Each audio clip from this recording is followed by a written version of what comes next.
আছি, আমরা আমাদের কার্যক্রম চালিয়ে যাচ্ছি। আমরা সরকারকে বলবো, আপনারা গুরুত্বপূর্ণ সিদ্ধান্ত গ্রহণ করেন। এভাবে দেশের মানুষকে নিরাপত্তাহীনতায় রেখে সরকার পরিচালনা করা যায় না। আমার মা বোনদের ইজ্জত নিয়ে যেভাবে ষড়যন্ত্র হচ্ছে, মা বোনদের ইজ্জত লুণ্ঠন করা হচ্ছে, তেমনি বাবা আমাদের স্বাধীনতা, গণতন্ত্র ও সার্বভৌমত্বকেও লুণ্ঠন করার প্রচেষ্টা চলছে।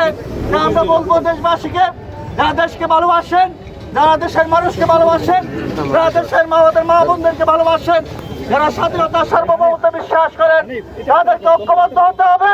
দেশের স্বার্থে, গণতন্ত্রের স্বার্থে, দেশের মানুষের নিরাপত্তার স্বার্থে আমরা কোনো দল বুঝি না। আমাদের কথা হচ্ছে, যারা অপরাধ করে, যারা অপরাধী, তাদের প্রকৃত কোনো দল নেই। তারা তাদের অপরাধ করার জন্য এক সময় এক দলের ছায়াতলে সন্নিবেশিত হয়। তাই আমরা বলবো, অপরাধীকে অন্য দলের দৃষ্টিকোণ থেকে না দেখে, অপরাধের দিক থেকে বিবেচনা করে তাদের বিরুদ্ধে যে কোনো কঠিন ব্যবস্থা যেন গ্রহণ করা হয়। আমরা এই প্রতিশ্রুতি দিচ্ছি কবিরহাট উপজেলা এবং কবিরহাট পৌরসভা এবং বিএনপি অঙ্গ সংগঠনের পক্ষ থেকে আমরা এই প্রতিশ্রুতি দিচ্ছি, যে কোনো অপরাধের বিরুদ্ধে যে কোনো প্রয়োজনে আমরা সরকারকে সহযোগিতা করতে রাজি আছি। সে যে দলে হোক না কেন,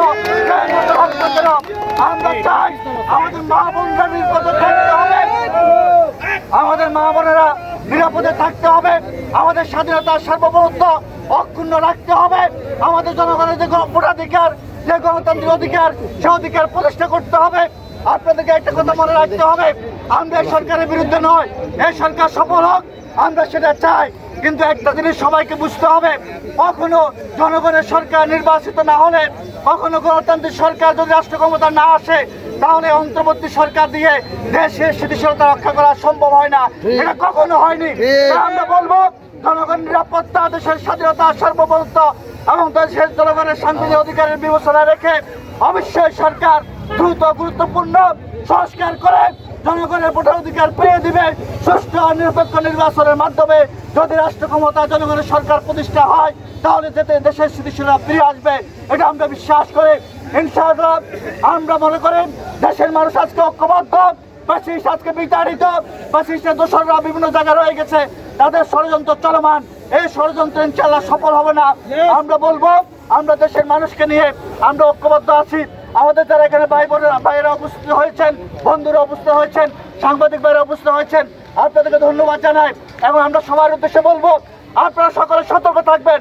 আপনার ডাইনের মানুষটা কি করতেছে, আপনার বামের মানুষটা কি করে, আপনার সামনের পিছনের মানুষটা কি করে, ওইদিকে সবাইকে নজর রাখবেন, যাতে করে আমাদের আর কোনো মা বোনের ইজ্জত নষ্ট না হয়, যাতে করে আর কেউ সাদাবাজির শিকার না হয়, যাতে করে আর কেউ দখলবাজির শিকার না হয়, যাতে করে আর কেউ জনগণের, বাংলাদেশের জনগণ যাতে আর কখনো জনগণের সাংবিধানিক অধিকার, গণতান্ত্রিক অধিকার, ভোটের অধিকার থেকে যেন আর বঞ্চিত না হয়, সেই বিষয়ে আমরা সকলকে ঐক্যবদ্ধ থাকার আহ্বান রেখে আমি আমার বক্তৃতা শেষ করছি। খুদা হাফেজ। বাংলাদেশ জিন্দাবাদ, দেশনেত্রী বেগম খালেদা জিন্দাবাদ, জনাব তারেক রহমান জিন্দাবাদ, শহীদ রাষ্ট্রপতি জিয়া রহমান অমর হোক। আমাদের অঞ্চলের উন্নয়নের অগ্রদূত, আমাদের সকলের প্রাণপ্রিয় নেতা মরহুম ব্যারিস্টার মওদুদ আহমেদকে মহান আল্লাহ জান্নাতবাসী করুক। ধন্যবাদ সবাইকে।